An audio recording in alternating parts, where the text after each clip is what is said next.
Hi, I'm Megan Anderson, and I'm here for a chat for Pocket Your Year, my year-long pocket scrapbooking course. This chat is especially for, oops, sorry, forgot to mute.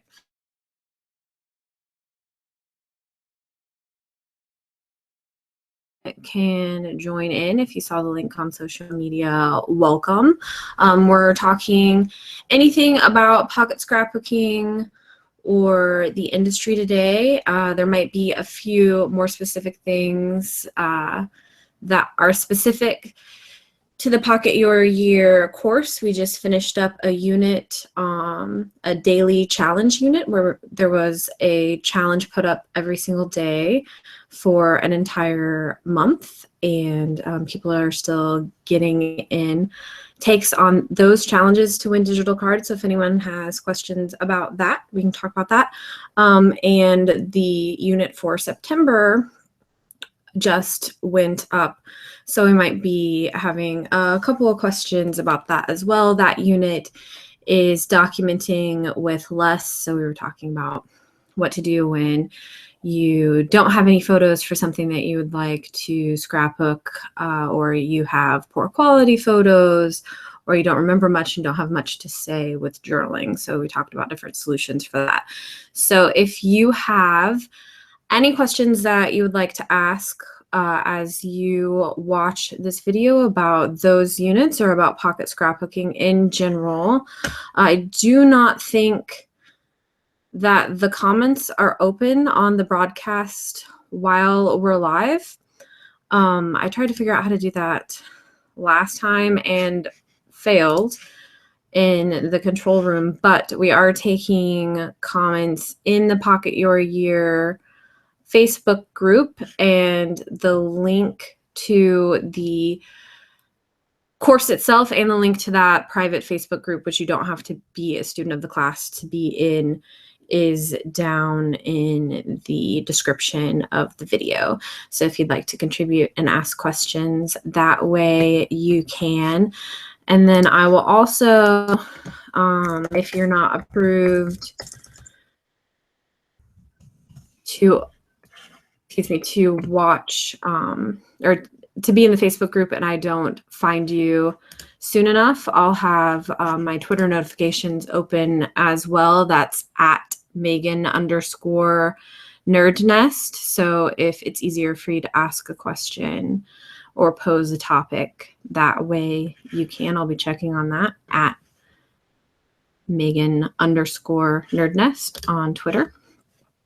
A few people got in questions early that either couldn't be here or to get the ball rolling early. A few of them are from Anna, but I know that she's going to be home a little bit, or here a little bit later. So we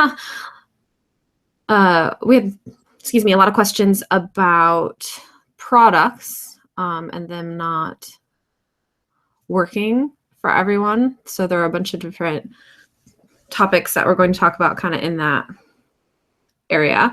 So Michelle asked or said, my rant is, why does Christmas have to be snow and cold or flamingos and Santa hats? What about us warm weather folks who aren't on vacation for the holiday? So yeah, I think that is difficult if you're in the Southern Hemisphere or if you're in a place where the climate doesn't change a lot. A lot of the Christmas and holiday things don't reflect your weather. So what I would do is I would mix summer kits and summer supplies with Christmas kits and Christmas supplies. You can also, go ahead and use snowflakes and things, even if it's not reflecting your weather, because it still kind of symbolizes the holiday. But if you don't want to do that, I would recommend just using regular supplies and skipping the holiday supplies altogether, unless you're doing a lot of holiday events or you have a a lot of religious celebrations that you do that are connected to a specific kit. And a lot of us, so you might do regular pocket scrapbooking to document holidays, either by doing extra pages or just continuing on with weekly spreads or monthly spreads or event spreads, whatever it is that you do, whatever your time perspective is in your pocket scrapbooking. But a lot of us do Ali Edwards' December daily project. So I think mostly the talk about Christmas products is in relation to that when you're doing a daily project. But for me, those aren't always holiday stories that I document in December daily or that I document in my regular pocket scrapbooking. Some of them are holiday stories, but a lot of it's everyday stuff. So everyday products tend to work really well, and I'll go off of the colors or themes in the photos rather than the colors and themes of the season. But it does kind of stink that there isn't stuff more specifically for you, Michelle. And I think that companies are just kind of going off where their main market is. If they're producing on a large scale, then it is easier to kind of go where most of their customer base is. And a lot of that is people who are in cold weather climates for the holidays. So you might look into some of the smaller companies, maybe some Australia-based scrapbooking companies might have some holiday stuff that is more to your style. And we also did talk about Ali Edwards has mini kits to go along with her base December daily kit, which I don't think is too wintry this time, if I'm remembering correctly. But some of the mini kits, 2 of them, I think, are specifically for warmer weather folks. And I know that some people didn't like maybe the main icons in those kits. Those didn't work for them, but I encourage you, usually the main icons are kind of like a thing to draw you in and make that kit unique instead of just your standard patterns that you could get anyway. But that's not the main thing in a kit that you're going to be using. The popsicles with lights on them or flamingos with Christmas hats, like that's usually probably the thing that turns you on or off to a kit, but usually it's one card and maybe one embellishment. So I encourage you to kind of look past that and see if you'd use the kit as a whole, if the colors and the patterns are going to work for you. And then some things also have B-sides, so there's something a little bit more calm than a flamingo and a Santa hat on the other side. And then similar to that, Anna, I hope that she's here by now. Anna asked about why does the scrapbooking world hate the color purple? And I've heard people from scrapbooking companies talk about kits with purple in them are harder to sell. I remember Becky Higgins of the Pocket Project Life brand saying that kits with purple in them are harder to sell. But part of me wonders if that is the color specifically that's the issue, or if it is the theme of kits that tend to have purple in them. So like it might be a correlation is not causation thing with the purple. I also know that they can be hard to match purples, and it can be difficult to get them to print true to color. So because I'm not in manufacturing, I might be like wrong or lying about those things. And I'm sorry if I am, you can tell me. Oh, Anna's here, good. I might be wrong about the manufacturing stuff, but I think that I've heard those things. But personally, I like using purple a lot. And so I'm starting to make some digital products. I'm trying to get purple in there, but if you're selling things at a smaller scale, then it doesn't really matter if most people are going to go for it. And I've also noticed I'm on the Freckled Fawn creative team. They do embellishment kits, planner embellishment kits, and bigger embellishment kits. The planner ones are really good for pocket scrapbooking. I usually use that kit for a pocket scrapbooking page, and they've been using a lot more purple in their kits this year, which I'm excited about.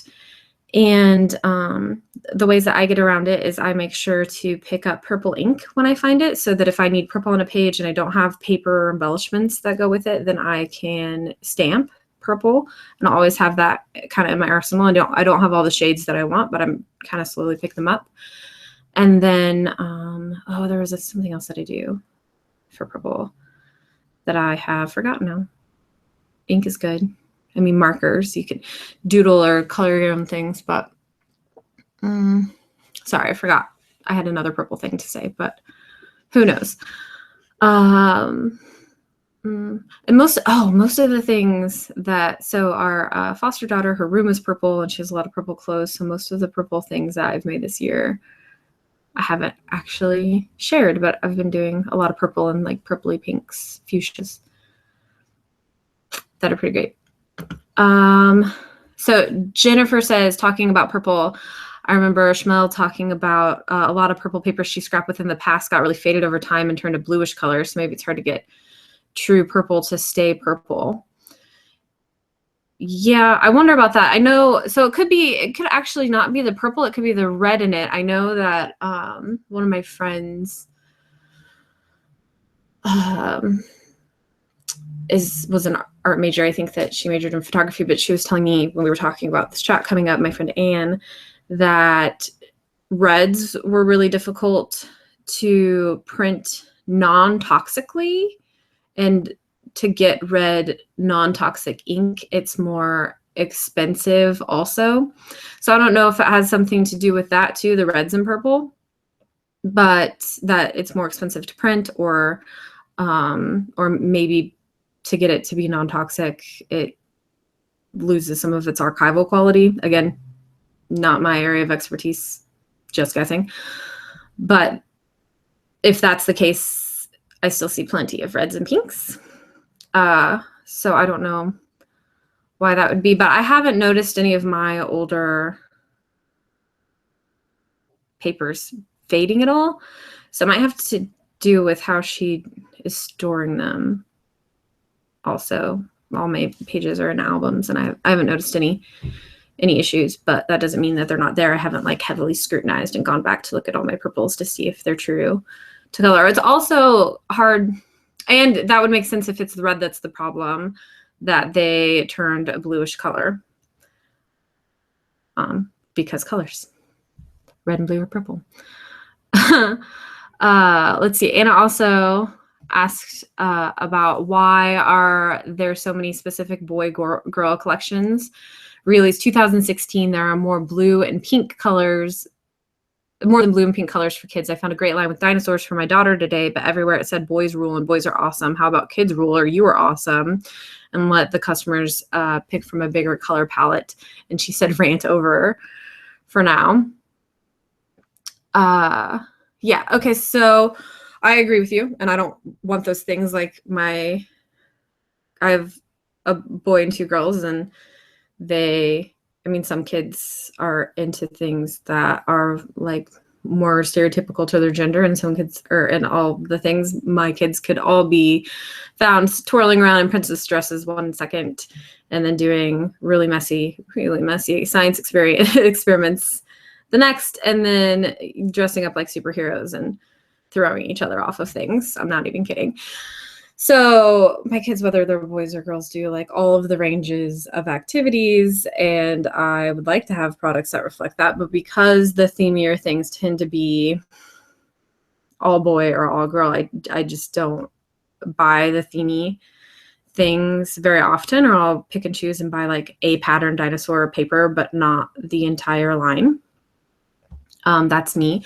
Now I have heard, I will try to find and put in the links of this later. I remember a paper clipping roundtable podcast episode that addressed this question specifically. There was someone on from a manufacturing company that specialized in more themed papers, and I don't remember which company it was. It might have been something like Echo Park.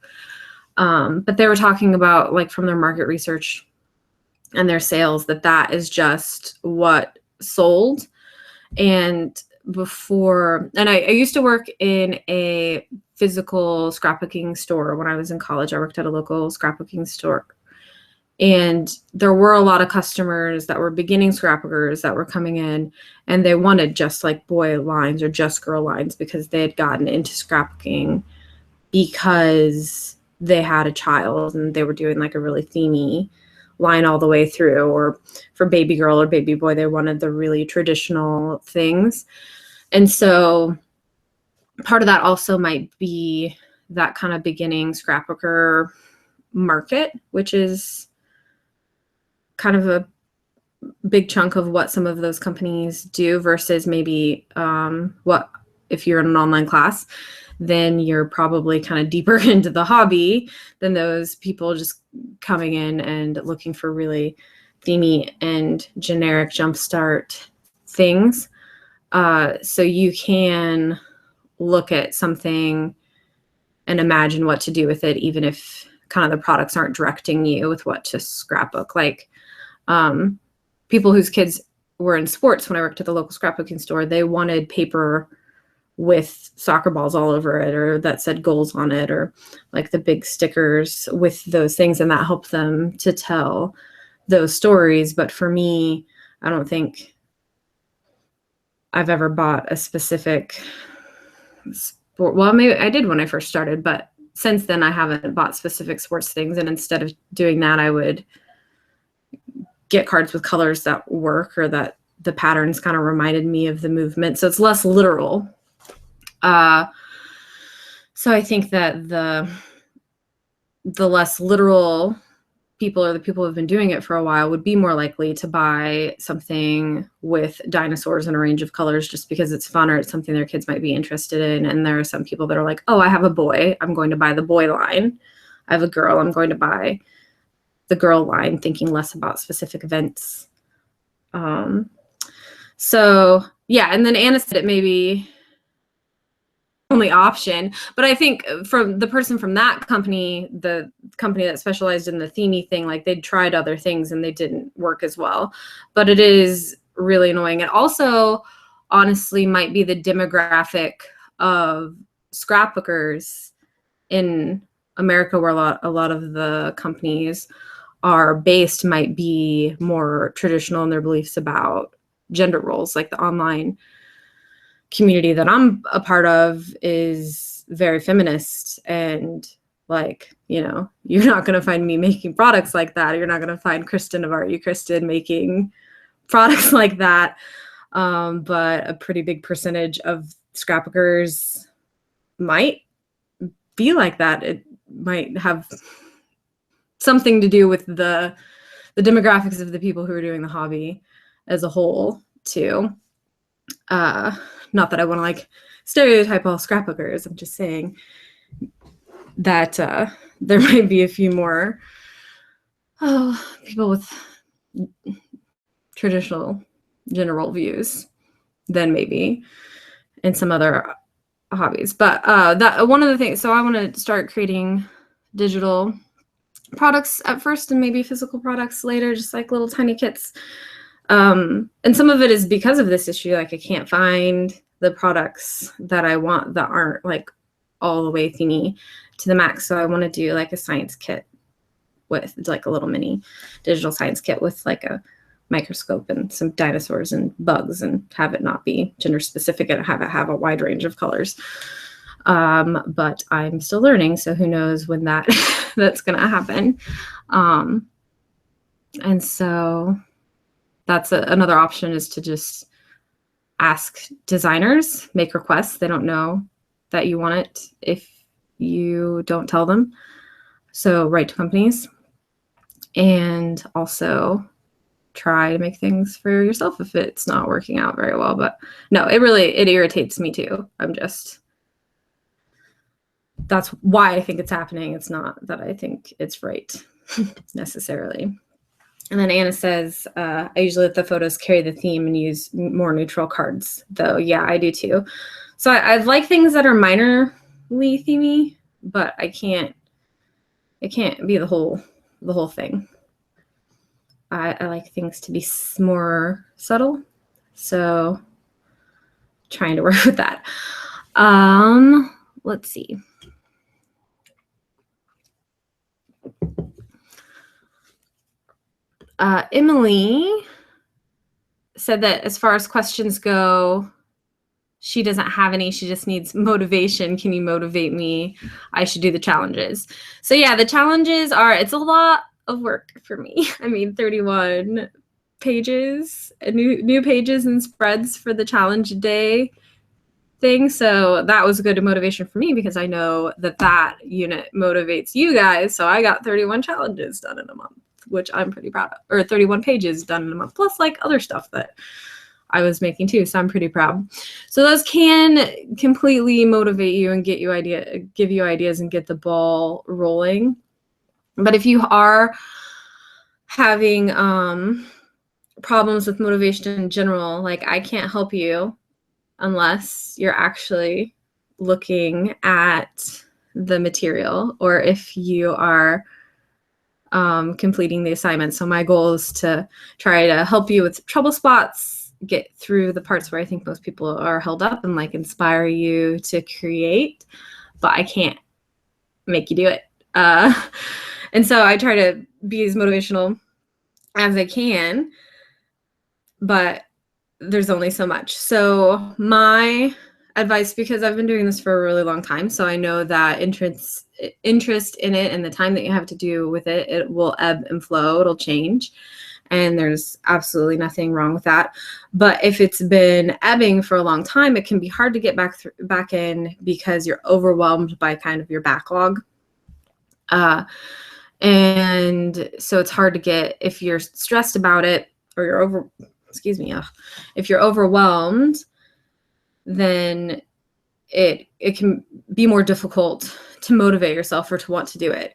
So if that's the case with you, I would schedule time to scrapbook instead of waiting until you get the urge or you have an idea to run with. I'd schedule time, like put it on your calendar, put it in a planner, pick a day of the week and say, I'm going to do it for 2 hours on this day. And just setting a goal for yourself like that is very motivational. And you'd be surprised if you set that time aside at how much you get done and then how much you are actually enjoying it once you sit down. So for me, like I have to schedule time to edit photos because that's not my favorite part. And otherwise I'll put it off and I'll be like, oh, well, I don't have enough time to edit this amount of photos that I want to edit to make the shipping worth it. Or, oh, like my printer is really annoying me, I don't want to mess with it today. If I set aside a specific amount of time, then I know that it's okay. I'm not trying to finish the task and that I'm just getting what I can done in that time frame. So that helps me get past the parts of it that I don't enjoy as much. And then for me, when those photos come, then I'm excited about it and I'll start doing it. New products also tend to excite me. I just a couple days ago got my new Freckled Fawn kit in the mail for September. I usually get them ahead of time because I'm on the creative team, but I just got this recently and I haven't got into it yet because I was finishing up our unit. And the designs on there gave me an idea to do a page from December 2013 that I had forgotten that I didn't do. Since it's all black and white and gold, it reminded me of a signed Janelle Monáe poster that my friend gave me and for Christmas.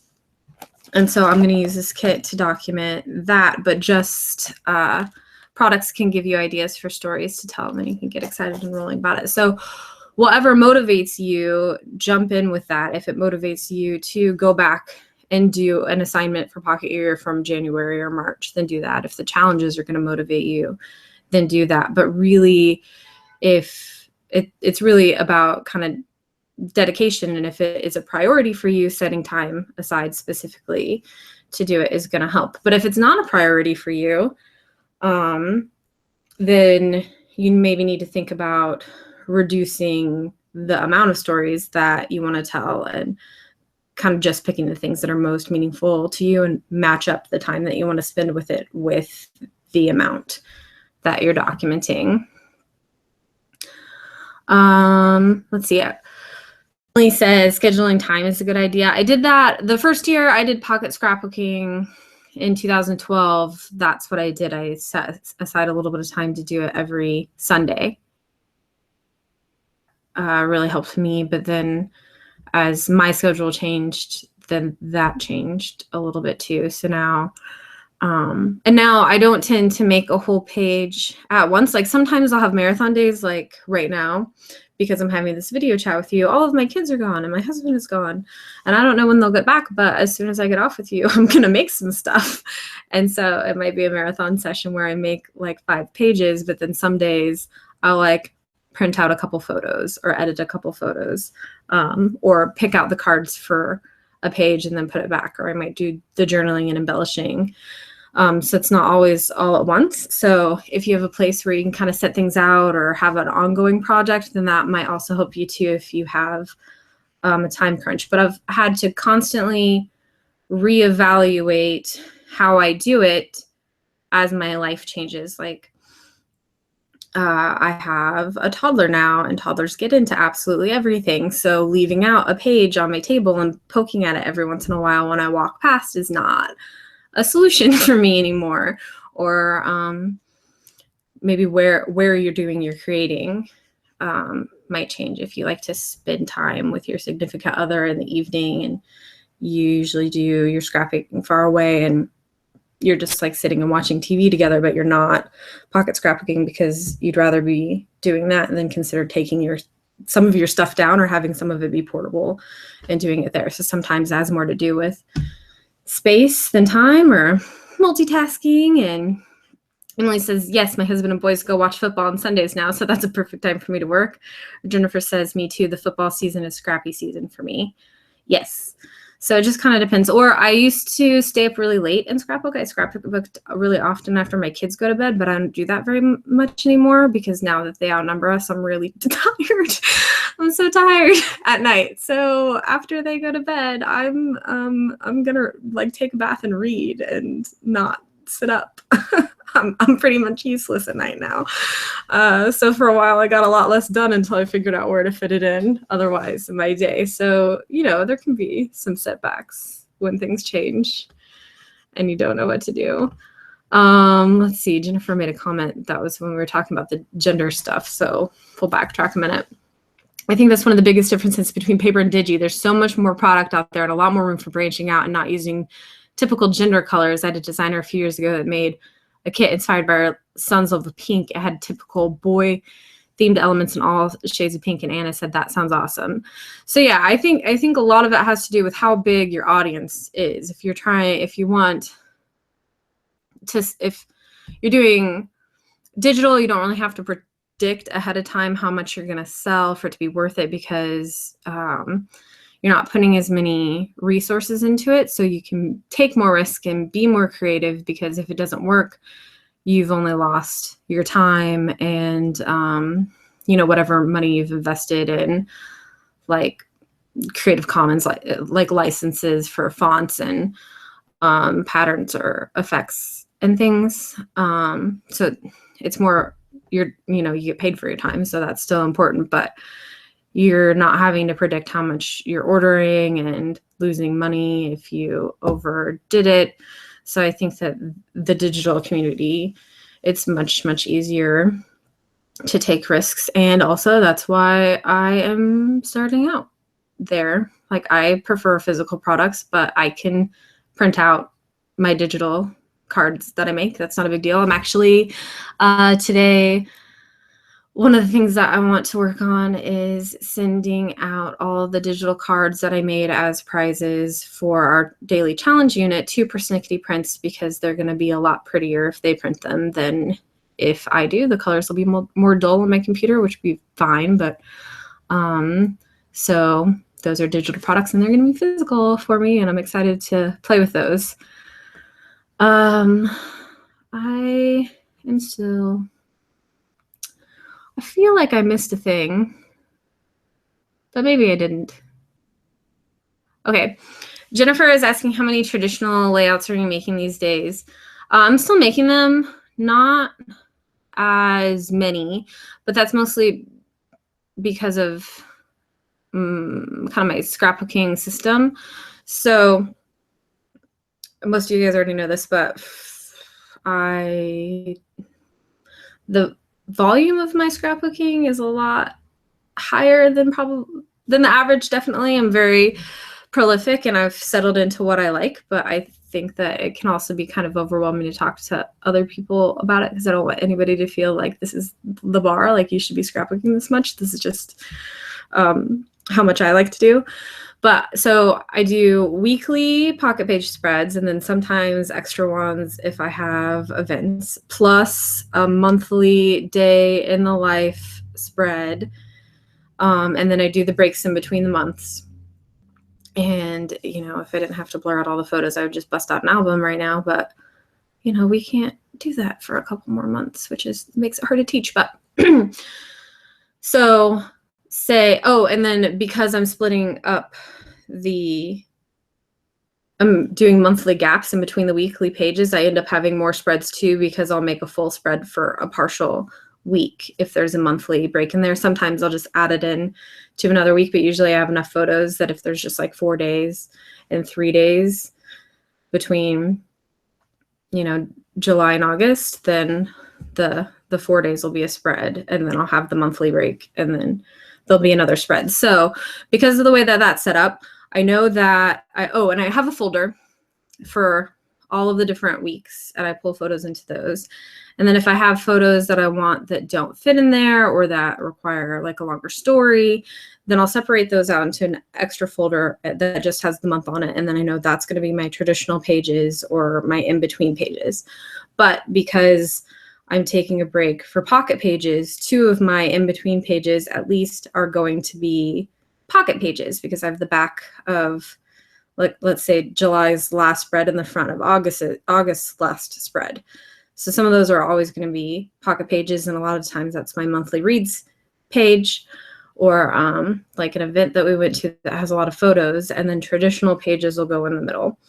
And because I didn't do as much scrapbooking last year and I'm doing more catching up, I'm focusing more right now on the spreads, and then I'll go back to that monthly stuff if I have products that I want to use. Usually those monthly folders are the first place I go when I'm trying to figure out what I'm going to do with Freckled Fawn kits, or if I just want to sit down and play around. But those monthly more specific stories, I take my time longer on those than with the weekly spreads. So I feel like that's like a whole big tangent, and I don't know how much sense I made trying to explain that. So it's a little less. And my brain is, just because I do the pocket scrapbooking so much, it just kind of, it's easier for me now to do pocket pages than it is for traditional pages. I don't have to move things around as much, or think about it as much, but I really like the traditional pages for an exercise. And again, a lot of the traditional pages that I have been making are specifically about our foster daughter, so they're really good and I love them, but I can't share them with you, which it's really hard to find things to do process videos with and to do for creative teams that don't have her in them, because, you know, she's a toddler, so she's touching me and around me all of the time, and so she's in all of the photos and she's adorable. So that's difficult for me. So hopefully that won't be, we can get adoption final and that won't be an issue anymore. And then Jennifer asked if I know how to do December daily this year. I'm not thinking about it too much. So usually in December, I start off with it the first couple of days, and I'll do it that day, but then I'll finish the rest of the album way later. So for me, it's more, I just need to focus on the documentation. Last year, I didn't write as much down as I'd like to, so I didn't get as many little specific stories, but I was having a hard time, and so it's totally fine that I documented less. Maybe I can finally use all of those filler cards that I have all amassed up, because I always want to write a ton and I don't have anywhere to use them. So for this year's December daily, I'm not even worrying ahead of it. I bought Ellie's kit, the main kit and the main album, but I'm not even worrying about how I'm going to document it. I'm just going to focus on the documentation, because I know that I'm not going to actually make the album until July or something next year. And I've made peace with that. Or maybe if I don't try to make it, then I'll actually want to do it in January. We'll see. So I'm going to focus on getting the photo, and like maybe I'll have a journal where I write things down, or maybe I'll like have a million notes on my phone so that I don't lose it.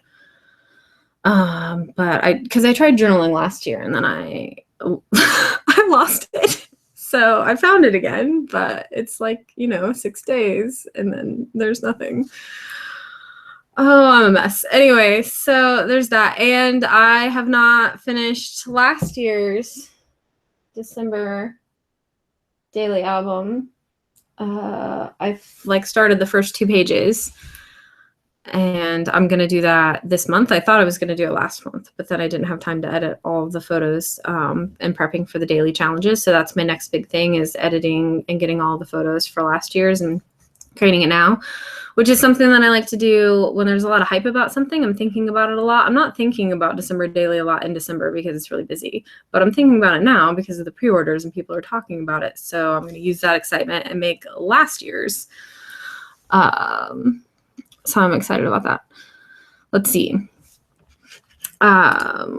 Vacations. I normally throw a few extra pages in my regular albums. We went to Disney this year, so I'm making a separate album. Now I'm wondering what most people do for vacations. Does it just depend on the number of photos? And then Anna says, I usually try for 1 spread per day unless it's really special, like a wedding, or if I have a ton of good photos. So what I like to do, which I've probably talked to you guys about before, but what I like to do is to make kind of a highlights page for my pocket spread that's of the vacation, and sometimes there's inserts in there, so it's a little bit longer, because I make mini albums out of them, but it usually takes me a long time to make the mini albums, again, because my holdup is photos, and there's a lot of photos for vacation, so it just takes me a long time to edit them.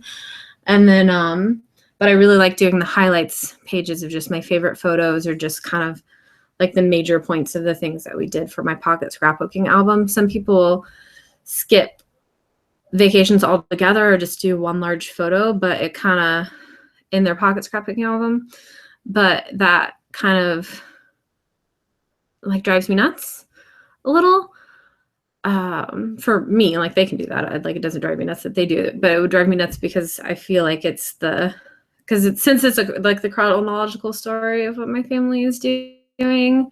If I took out the big stuff that we're doing, it would feel incomplete to me. And then I can get in, since I take so many photos on vacations, I can get in more of those in pocket scrapbooks. Let me see.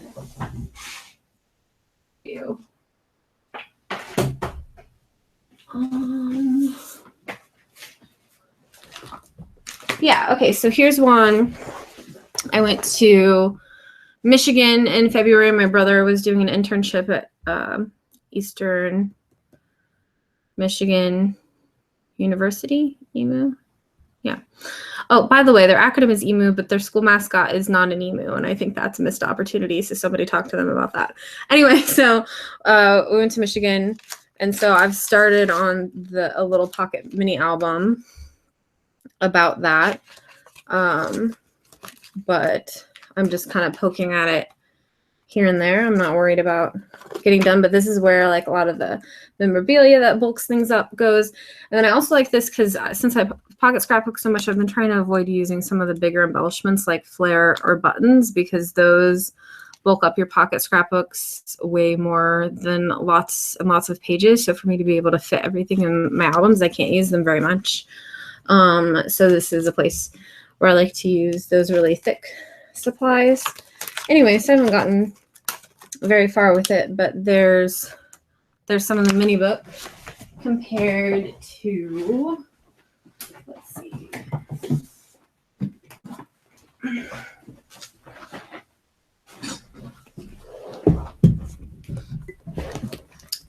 January, February.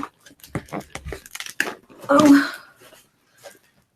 a little bit backwards, but compared to the pocket page, which still has a piece of memorabilia in it. And So I'm not done with that album, and the mini album, and I probably won't be for a while, but this is at least like the major things that we did. So, and then if I don't ever get to a mini album, then I still, you know, told that story in a condensed version. I like that too. Okay, vacations. Let's see. Oh, Anna tries to do one spread per day in her regular album. Anna went to London and saw The Cursed Child, and I'm really excited to see her scrapbook day pages about page a day pocket pages about that. And then for vacation albums, Jennifer says, this is where I really let loose. I love to make lots of vacation layouts, pocket irregular. I put them in my regular albums. I don't take care if my travels take up a quarter of my yearly albums. I also use vacations and events as opportunities to make personality and other kinds of traditional layouts. Yeah, so that works too. I like making mini albums. They're one of my favorite things, so that's why I do mini albums, because I don't do I used to do almost everything in mini albums, but now that my documentation is so much bigger, I just like wouldn't be able to fit them. So for me, it has to do with my system. Like I'm trying to stick with 4 albums per year that are 12 by 12, and I want to do tons of vacation documenting, so the mini albums are a way to go, so that I don't end up having 5 or 6 12 by 12 albums a year, and because I like making them. Okay, Jennifer says, oh, and so they're not always pocket ones.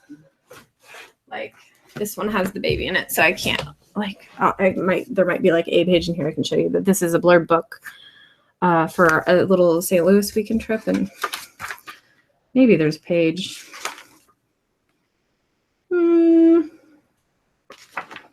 Hey, this page doesn't have a baby in it. Okay, so, but I left some spaces blank in here. So I'm planning on writing a little bit of journaling on the photos and embellishing a little bit in these blank spaces, or putting pattern paper in there. So I'm kind of doing the hybrid thing with that.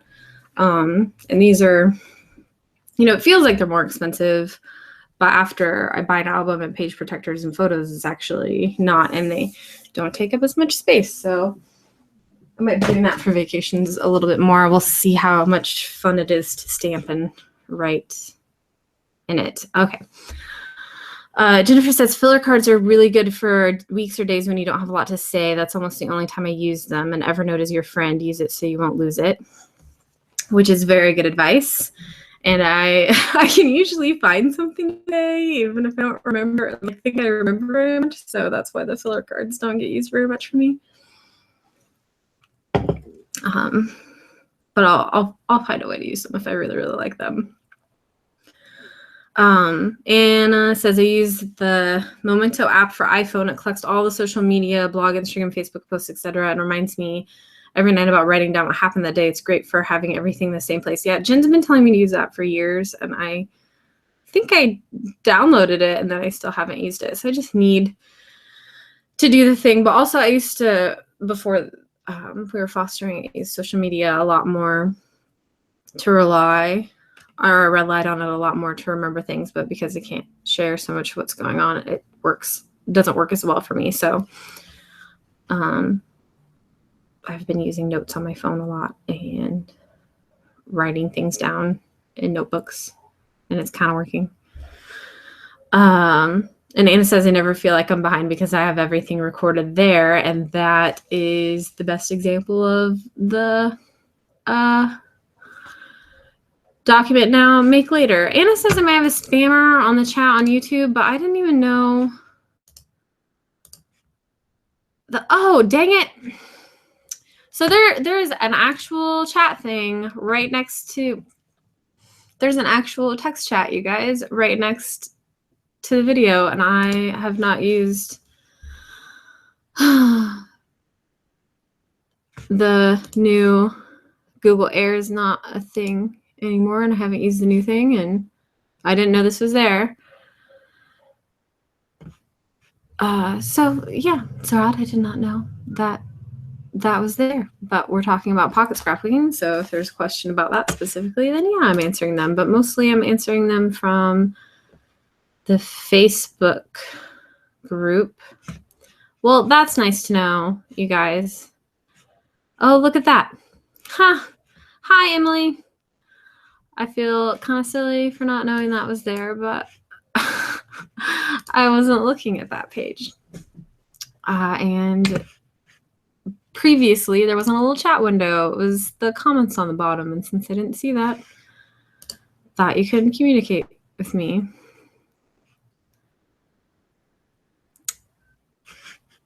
Anyway, let's see. Okay, so we're going to start wrapping up soon. If you guys have any more questions or topics that you'd like to or any more questions or comments, anything else that you'd like to talk about, we'll remind you guys that for the daily challenge unit, there was a little bit of confusion about that. So your take on the challenges are due 1 month after they were posted. So let's see, it's the 17th. So this would be the 3rd challenge today.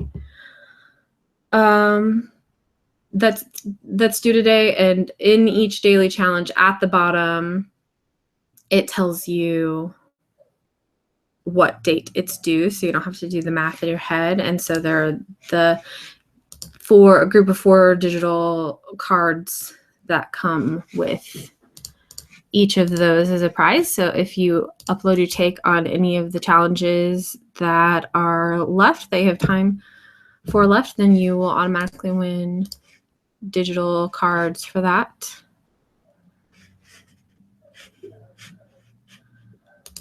And let's see.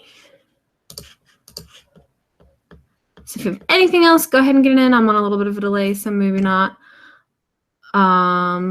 Jennifer says, how do you like the quality of your blurb book?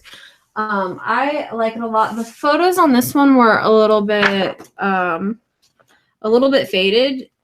It's still way higher quality than my printer, but not as high as like Persnickety, and the covers, the quality is really high, but I didn't pick more expensive paper. So that could be why.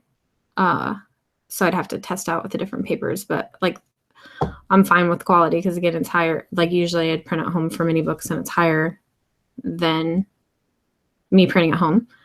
So that's better. And Anna says I'm in the process of editing the London photos, so she'll definitely change the pages when she's done, which I'm super excited about.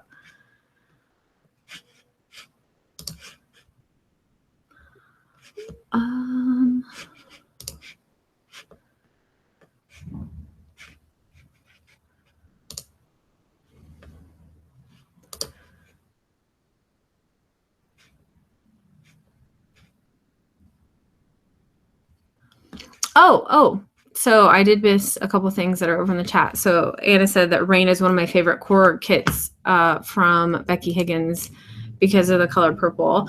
And so I was wondering if maybe that's one of the kits that she was referring to. And she said that they didn't sell very well, but I really liked the colors in that one, but I didn't end up picking it up.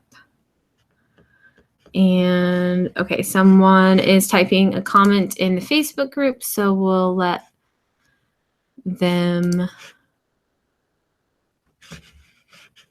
say that before we sign off here. And another thing, if you want to leave in the comments or in the chat, if you have, we only have for the year 3 units left, and I have outlines for all of them, but I can change the topics based on what you guys want and need. So if you have suggestions or things that you are struggling with, go ahead and let me know, because I can alter what we're going to do based on what you need.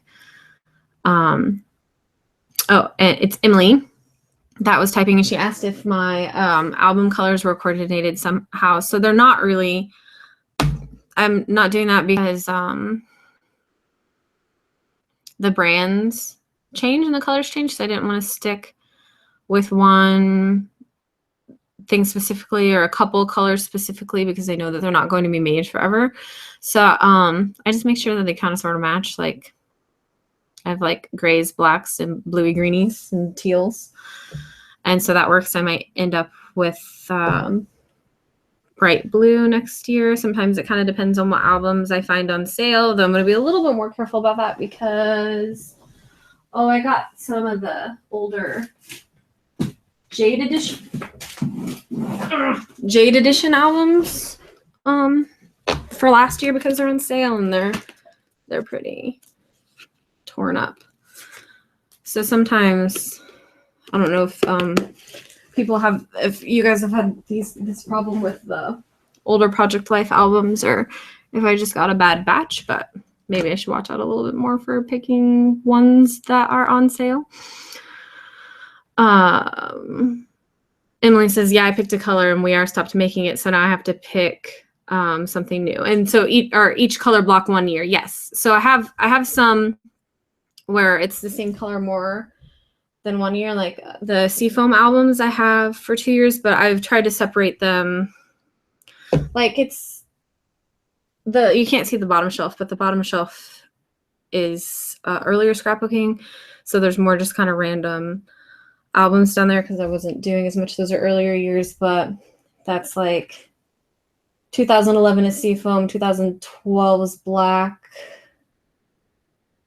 2013 Seafoam again, 2014 Gray, 2015 Jade, and 2016 this year is a light blue that's really close to the Seafoam, but I just try to not put two of the same colors right next to each other. And yeah, I like the faux leather ones from Becky Higgins, Anna says, and me too. So those, but I didn't have any problems with my Seafoam ones, which are the same Project Life kind that the Jade ones are, but who knows? I got these ones on Amazon, so maybe there were some of the ones that were on on HSN and or Made for Michaels or something. And sometimes when they do things like that, they make it a little lower quality. So yeah, and the faux leather ones, We Are Memory Keepers are making those. So because my albums are so heavy, I think I'm going to stick with We Are Memory Keepers ones or the Project Life ones made by We Are Memory Keepers because they hold up better. And then I won't have to rebuy some if they fall apart. But yeah, I'll be on the lookout I'll buy all 4 albums at once sometime at the end of this year for next year. Emily says, yes, We Are at Target are not the same quality. Yeah, it stinks. And the Jade ones that I bought off Amazon, I don't think they were directly from Project Life. I think they were from like an independent seller or somebody reselling them maybe. But yeah, I think for some of the bigger chain stores, the companies, they have to make deals with them to make them at a lower price point. Because of that, they have to lower the manufacturing quality a little bit, which is, sometimes it's fine. Like usually with pattern paper, it'll just be, instead of like a heavyweight cardstock, it'll be a little lighter. And sometimes that doesn't really matter, but it's good to know when you're buying things that is a possibility. And if it's something that you really care about being high quality or lasting a long time, to watch out for that. I asked you, Jen asked me a while back about a 6x8 album with a thick spine. Do you remember? Yeah, so it was a Studio Calico one. And I dropped my stuff. This was the one that I was talking about. I know that they had more than this heart one up. I haven't used it yet. But, yeah, it's a Studio Calico handbook. So I think it just happened to be bigger. But I haven't seen any other ones this size, but it is as wide as the 12x12 albums are.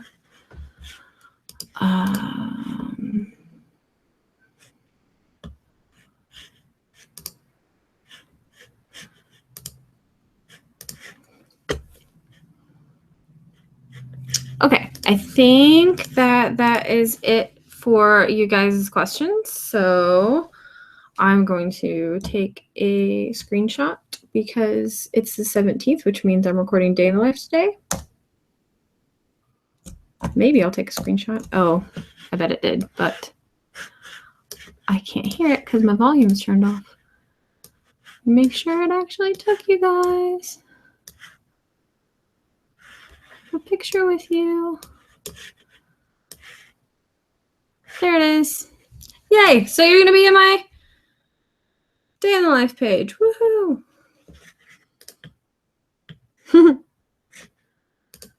Okay, thank you all so much for joining me in the class in general and in the chat today. If you missed this one, we're going to be doing another one soon in maybe 2 weeks, a week or two, so at a different time. So if you do not live in a time zone where this 11 o'clock CT was convenient for you, you'll be able to do that and join in.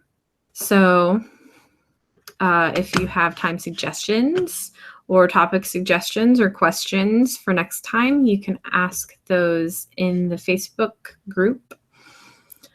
And, oh, I forgot. No, I didn't. Okay. Anyway, thank you all for joining me in the class and in the chat today, and I will talk to y'all later. Bye.